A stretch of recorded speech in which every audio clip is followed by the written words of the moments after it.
if you're a triathlete, you may have noticed that there is a trend or a pattern at times that there's some people who are really good at swimming, and some of those athletes have a hard time transferring their fitness to running.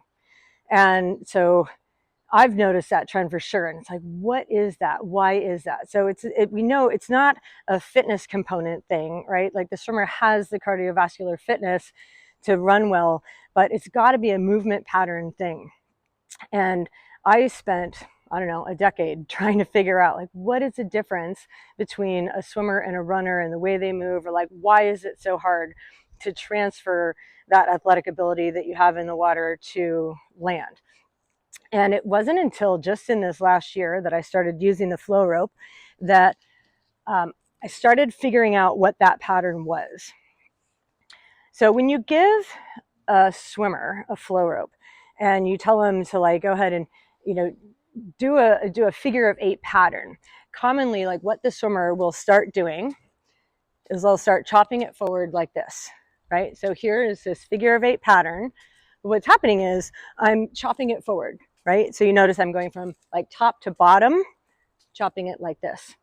And the reason that a swimmer defaults to that is because that is like an ingrained movement pattern that the swimmer has, where the motion is it's an anterior chain. We're contracting in the front, and as we do that, we're able to create power in the water with the pull.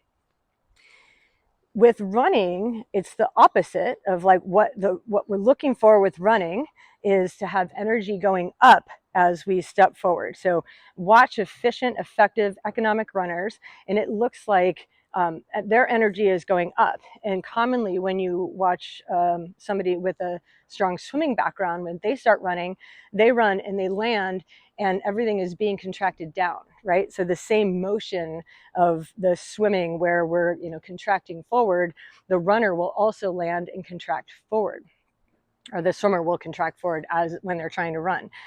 So a way to combat that or teach yourself the opposite movement pattern is, so instead of this forward chopping rope swing that a lot of swimmers do, try to learn to do it the opposite. So I'm going to go backwards. It's an underhand backwards. I call this the posterior figure of eight. And as I'm doing this, what I'm doing is I'm bringing my awareness to a new movement pattern that's being created in my brain and my body, where I'm going up, up, up, up. And what I'm thinking about is this fascial chain, or this fascial pattern that goes from this hip up through the opposite shoulder. And that is like a fascial chain that I want to open. And then from this hip to this opposite shoulder, I want to open that up. And once I get that pattern where I'm capable of opening myself up like this, then when you go running, you step and you're like, oh, my energy is going up.